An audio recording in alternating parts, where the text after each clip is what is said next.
Welcome, everyone, to English Podcast with Jane, your little corner for learning English through real-life conversation. I'm Jane. And I'm David. Okay, I was literally thinking about today's topic yesterday because someone asked me, David, how do I learn English fast? And I stopped and thought, that is actually a really big question. It is, and it's probably the most common question I get as a teacher. Everyone wants to learn fast, and I completely understand that. But I think before we answer it, we need to talk about what fast really means. Because fast doesn't mean easy, right? Like, there's no magic app that downloads English into your brain overnight. Trust me, I've looked. The technology is not there yet. Not yet, but there is a smarter way to learn, and that is what we're talking about today. A real simple plan that actually works, and I think you're going to like it. A plan, not a miracle. Okay, I'm ready. Let's get into it. So let me start with this. When people want to learn English fast, they usually think more is better. Study more hours, do more exercises, learn more words in one day. But actually, that's not how the brain works. Yeah, I did that once. I sat down one Sunday and studied English for 4 hours straight. Vocabulary, grammar, listening, everything. And at the end, I felt very tired, and I remembered almost nothing from the first hour. My brain just gave up. Exactly. That's such a common experience.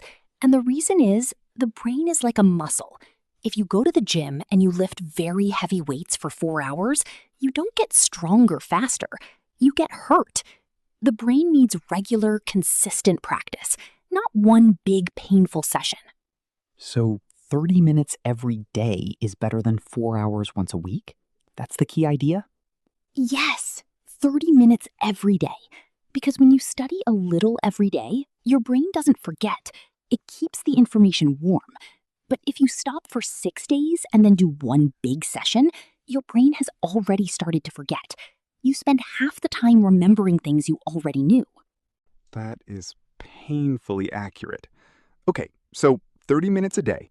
But what do you do in those 30 minutes? Because I think a lot of people sit down and think, okay, now what? And then they just watch YouTube and call it English practice. And watching YouTube in English does help a little, but there's a smarter way. I love what I call time blocks. You give each day of the week a different focus. So Monday is listening, Tuesday is reading, Wednesday is writing, Thursday is vocabulary, and Friday is speaking. Oh, I love this. So Monday, your brain is in listening mode. Tuesday in reading mode. Each day has a job. It's like different apps running on different days instead of all of them at once. Much more efficient. Exactly.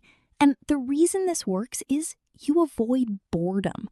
If you do the same thing every day, your brain gets tired of it. But if every day feels a little different, you stay interested. And interest is fuel for learning. Okay, so that's step one, the time blocks plan. 30 minutes, a different skill each day. What's step two? Step 2 is about how you listen and learn, because there's a big difference between passive listening and active listening. Passive is when English is on in the background, while you cook, while you drive, while you clean. It's nice, it helps a little, but it's slow. I do passive listening all the time. I have English podcasts on while I'm doing everything, and I feel like I'm learning, but actually, maybe not as much as I think. Some, but to go fast, you need active effort. And my favorite technique for this is what I call pause, write, repeat. You listen to something, you hear a new word, you pause the audio. You write the word in a notebook, and then you say it out loud 3 times. Pause, write, repeat. So you're using 3 things at once: your ears, your hand, and your mouth. That's like engaging 3 different parts of the brain at the same time. That's a much stronger connection than just hearing something once. Exactly right.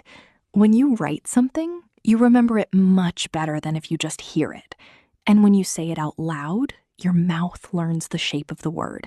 So the next time you need to use it, it comes out much more naturally. Okay, this is genuinely a game changer because I never write anything down. I just listen and I think, oh, that's interesting. And then I forget it by the next day. The word was in my brain for maybe 5 minutes. Huh. And that happens to everyone. The notebook is the solution. It doesn't have to be fancy. Any small notebook works. You just need to stop, write, and repeat. 3 steps. That's it. Small notebook. I can do that. Okay, what's step 3? Step 3 is review day. I suggest Saturday. Instead of learning new things on Saturday, you go back to the words you learned that week. You open your notebook, you read each word, and then you try to use it in a simple sentence. Your own sentence, not one from a book.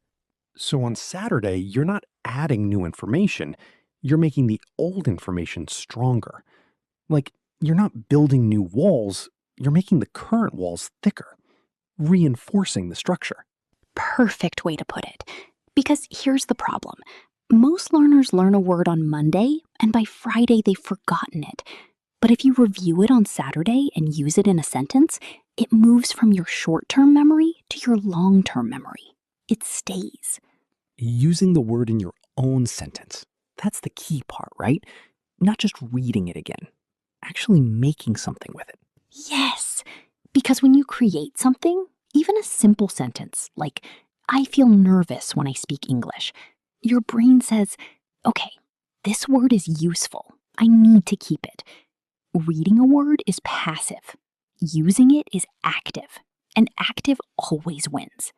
Okay, so we have the plan. Time blocks every day, active effort with pause, write, repeat, and Saturday review. Is there a step 4? Yes, and this is the one people always forget. Step 4 is rest. Real rest. Sunday, no English. Nothing. Just relax. Walk outside, play with your pet, watch a film in your own language. Give your brain a day off. Exactly. A happy, rested brain learns fast. A tired brain learns slowly and forgets quickly. So rest is not lazy. Rest is smart. It's part of the plan. Just like Monday listening and Tuesday reading. Okay, so let me summarize this. We have 4 steps. Step 1, time blocks. 30 minutes a day, different skill each day.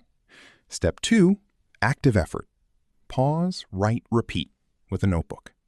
Step 3, Saturday review. Go back to old words and use them in sentences. Step 4, rest on Sunday.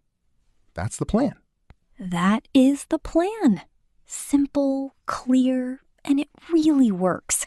The most important thing is do it every week. Not perfectly, but consistently. Some weeks will be busier. Some days you might only have 15 minutes. That's okay. Show up. Keep going. Consistency is the real secret. Consistency over perfection. Again, that keeps coming up in every episode. I think it's the most important idea in all of learning, not just English. Just keep showing up. It really is. And I want to say one more thing. This plan works for any level.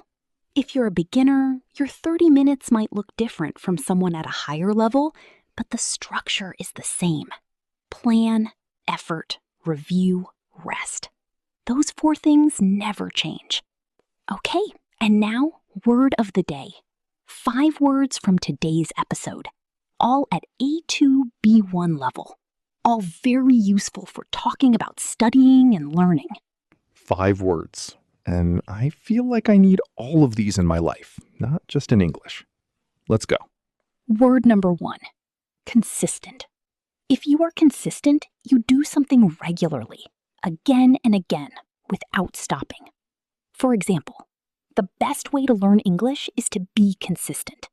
30 minutes every day is better than 4 hours once a week. Consistent. Not perfect, not amazing every day, just showing up again and again. This word is basically the whole episode. Word number 2, routine.